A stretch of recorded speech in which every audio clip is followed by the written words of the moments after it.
Hai semua, salam sejahtera. Selamat datang ke channel Cikgu Yong. So, hari ini kita akan sama-sama pelajari untuk memahami dan menyelesaikan ayat matematik yang bertemakan operasi bergabung wang. So, dalam video ini saya telah bahagikan kepada dua bahagian. Untuk bahagian satu, kita akan sama-sama belajar mengenai penambahan dan juga penolakan dalam lingkungan RM100,000.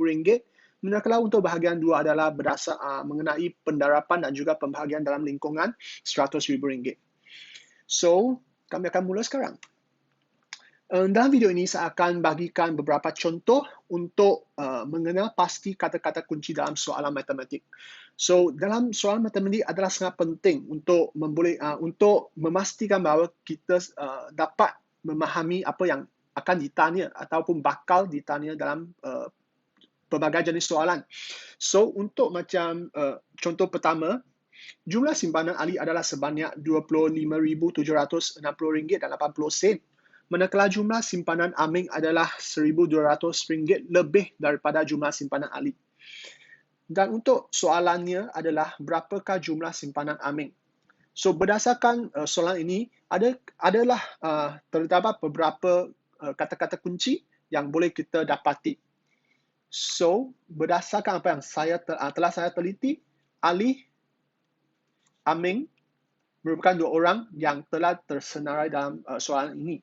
Dan lebih daripada merupakan kata kunci yang utama untuk memastikan ataupun membolehkan kita semua mengenal pasti yang mana satu operasi akan digunakan untuk menyelesaikan masalah ataupun soalan ini. Dan soalan utama adalah menanyakan jumlah simpanan Aming. So, again, dia ada Ali sebagai satu orang pertama. So, ini adalah Ali. Kedua adalah Aming. Tetapi untuk soalan ini, dia cuma tanya simpanan Aming sahaja. So, simpanan Aming adalah RM1,200 lebih daripada siapa? Daripada Ali. Dan Ali punya simpanan adalah sebanyak RM25,760.80. So, berdasarkan kedua-dua perkara ini ataupun keadaan ini, saya boleh buat satu conclusion dalam situasi lebih daripada. So, lebih daripada kadang-kala ataupun dalam situasi ini, kami akan gunakan operasi penambahan ataupun addition. So, Aming, macam mana nak dapat jawapan Aming? Aming adalah RM1,200 lebih daripada Ali. So, anda kena dapatkan jumlah simpanan Ali dulu. So, jumlah simpanan Ali adalah sebanyak RM25,760.80. Lebih daripadanya. So, anda kena buat penambahan lah.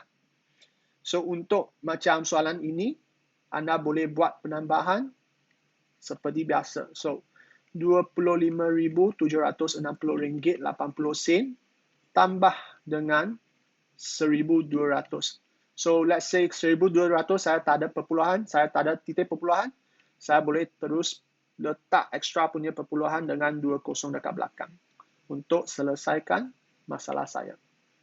So, ini 0, 6, 9, 26. So, ini merupakan jawapan ataupun jumlah simpanan yang didapati oleh Aming berdasarkan soalan ini. So, untuk dalam penambahan, terdapat beberapa kata kunci yang boleh kita sama-sama saksikan dalam soalan, seperti tambah dengan, meningkat sebanyak ataupun jumlah ataupun bersama. So, dalam soalan, kadang-kala adik akan nampak beberapa frasa seperti ini. So, semasa anda telah dapat frasa-frasa seperti ini, boleh dalam minda anda boleh dapat macam, okay, saya dapat tengok ini, kebanyakan ini adalah merujuk kepada penambahan. So, anda boleh buatlah penambahan. Untuk contoh yang kedua, sebuah syarikat telah melaburkan wang sejumlah RM50,000 dan RM90 pada bulan November dan RM33,000 dan RM15.45 pada bulan Disember. Apakah perbezaan antara nilai pelabuhan antara bulan November dengan Disember?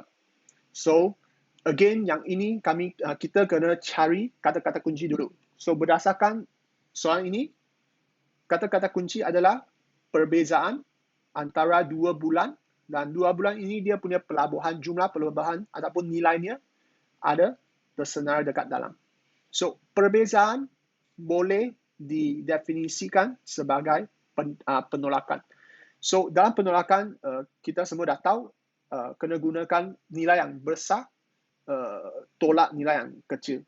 Let's say dia ada 2 nilai. So, untuk ini saya boleh hitungkan perbezaan dengan menggunakan formula yang besar punya nilai RM86,090 tolak dengan RM33,015 dan 45 sen.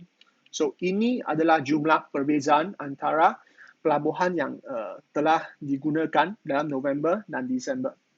Right? So, selain daripada penggunaan perkataan seperti perbezaan, frasa-frasa ini juga adik boleh nampak dalam soalan, dan kadang-kadang ataupun kebanyakan masa apabila adik dah nampak yang frasa seperti ini, bolehkah dalam adik punya minda berfikir bahawa yang ini kebanyakan adalah berkaitan dengan penolakan. So, tolak dengan kurang daripada menurun sebanyak ataupun berapa unit ataupun berapa helai baju telah dikeluarkan ataupun ditarik daripada jumlah sebanyak ini. So, yes, yang ini kedua-dua contoh adalah mengenai penambahan dan juga penolakan dalam menyelesaikan ayat matematik. So, dalam bahagian kedua, saya turut akan berkongsi mengenai cara untuk mencari kata-kata kunci yang melibatkan pendarapan ataupun pembahagian dalam lingkungan RM100,000.